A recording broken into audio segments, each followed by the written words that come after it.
नमस्कार। श्री कृष्ण जन्माष्टमी के पावन अवसर पर आइए सुनते हैं वह पवित्र कथा जो हमें भागवत पुराण और हरिवंश पुराण जैसे प्राचीन ग्रंथों में विस्तार से मिलती है। यह कथा है उस दिव्य क्षण की जब स्वयं नारायण ने इस धरती पर अवतार लिया, धर्म की स्थापना और अधर्म के विनाश के लिए। जब जब धरती पर अधर्म बढ़ता है तब तब भगवान स्वयं अवतार लेते हैं। त्रेता युग के अंत में पृथ्वी अत्यंत पीड़ित हो गई थी। राक्षस रूपी असुरों ने ब्राह्मणों, गौ माता और स्त्रियों पर अत्याचार बढ़ा दिए गए थे। पृथ्वी गाय का रूप धारण कर ब्रह्मा जी के पास गई और अपनी पीड़ा सुनाई। ब्रह्मा जी उन्हें लेकर क्षीर सागर में पहुँचे, जहाँ भगवान विष्णु शेष सैया पर विराजमान थे। विष्णु जी ने कहा, मैं स्वयं द्वापार के अंत में कृष्ण रूप में अवतार लूंगा। मथुरा के राजा उग्रसेन के पुत्र कंस ने अपने पिता को बंदी बनाकर स्वयं सिंहासन पर कब्जा कर लिया था। एक दिन जब वह अपनी बहन देवकी का विवाह वसुदेव के साथ करवा रहा था, तभी आकाशवाणी हुई, हे कंस, जिस देवकी को तू इतने प्रेम से विदा कर रहा है, उसी की 8वीं संतान तेरा वध करेगी। यह सुनकर क्रूर कंस ने देवकी को मारने का प्रयास किया।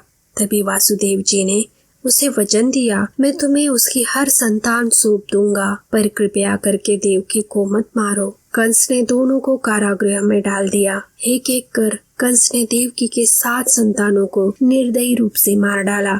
लेकिन 8वीं बार जब संतान जन्म लेने वाली थी, चारों ओर अद्भुत दिव्य प्रकाश फैल गया। आषाढ़ मास की अष्टमी तिथि रोहिणी नक्षत्र में रात्रि के 12 बजे देवकी के गर्भ में स्वयं भगवान विष्णु ने श्री कृष्ण रूप में जन्म लिया।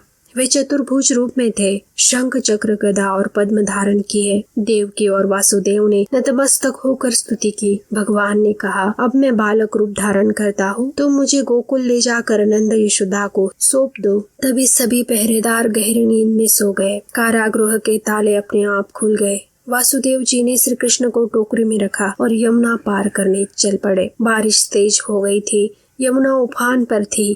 तभी शेषनाग ने अपने फनों से छत्र बनाकर भगवान को ढका। गोकुल पहुंचकर वासुदेव जी ने नंद बाबा के घर में यशोदा के पास श्री कृष्ण को रख दिया और वहां जन्मी कन्या योग माया को लेकर मथुरा लौट आए। कंस को जब 8वीं संतान जन्म की खबर मिली, वह दौड़ा। जैसे ही कन्या को मारने लगा, वह उसके हाथों से छूटकर आकाश में चली गई और बोली, हे कंस, तुझे मारने वाला तो कहीं और जन्म ले चुका है। कंस डर गया। उधर गोकुल में भगवान श्री कृष्ण धीरे धीरे बाल लीलाएं करने लगे। इस प्रकार श्री कृष्ण का जन्म कोई साधारण घटना नहीं थी, बल्कि यह एक दिव्य योजना थी, अधर्म के अंत और धर्म की स्थापना के लिए। इस जन्माष्टमी पर आइए हम सभी अपने हृदय से श्री कृष्ण को स्थान दे, जय श्री कृष्ण कहकर अपना जीवन धन्य करें। शुभ जन्माष्टमी।